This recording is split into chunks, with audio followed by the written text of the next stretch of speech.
I'm a giver, but I seem to end up getting hurt. Should I stop giving? If you're a giver, you always have to be careful because takers are drawn to you.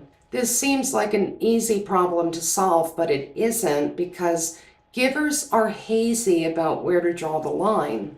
I've found that you can give a lot as long as you give to the right people, and then you get to see the power in giving and really get to make that difference. You can't make much of a difference in a taker's life. They can only have their current whim satisfied, but there's always another right behind it. When I say taker, I mean someone who lacks gratitude.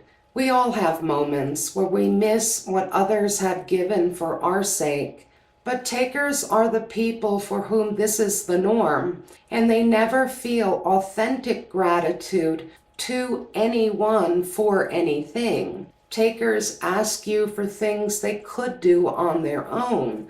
They just prefer not to. Maybe they want something from the store, and even though they're able-bodied and 1 block from a bus stop, they want you to do it. When a favor comes up, turn the question to yourself. Would you be okay asking this of another person?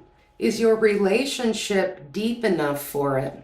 Would you consider it a reasonable thing, a legitimate need? If you couldn't see yourself doing that, it's probably a good time to say no.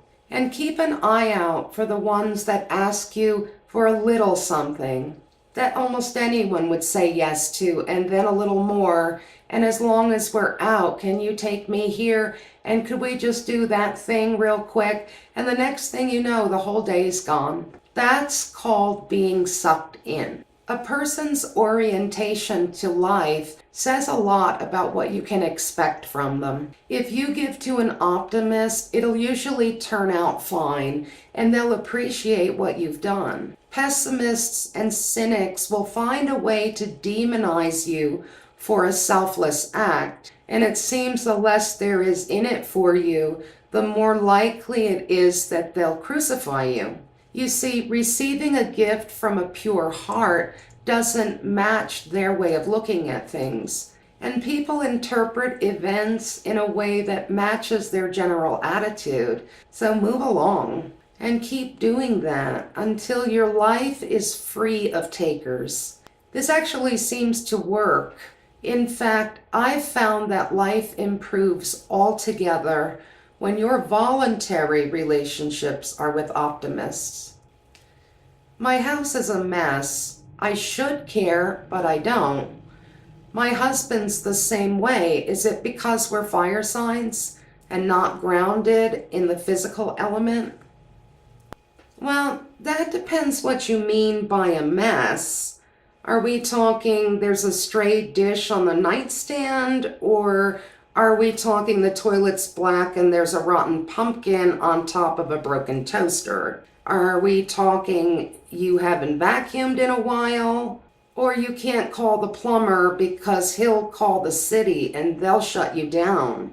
Are we talking there's stuff sticking out of the hamper, or you lost your dog in the clutter? No, it's not because you're fire signs, it's because you're pigs. Hire a Virgo or a Cancer to clean for you.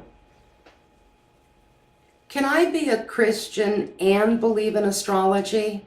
Yes, astrology is mentioned a number of times in the Bible, and I've learned that it can actually increase faith in God. There's no such thing as an atheistic astrologer, and some people come to God because astrology is so well orchestrated and elegant, they see it has to have come from the mind of God. I thought I was a Pisces, but then I found out I have Cancer rising and a moon in Libra. Does that mean I'm not a Pisces anymore? No, once a Pisces, always a Pisces. You've just learned 2 additional things about your chart. The sun was in Pisces, the moon was in Libra, and the constellation Cancer was peeking up over the eastern horizon. Why aren't my affirmations working? I seem to keep having bad luck even though I ask for good things. Personally, I subscribe to the classroom Earth theory. By that, I mean sometimes the fates give you exactly what you ask for, and they do it fast. Sometimes they don't give you what you asked for because a little difficulty and a little deprivation gets you the lesson you need. And sometimes they just you in the neck. Thank you for watching Secrets from an Astrologer's Desk, Cosmic Questions and Answers number 3. I'm Joy. This is Xerox. More videos to come.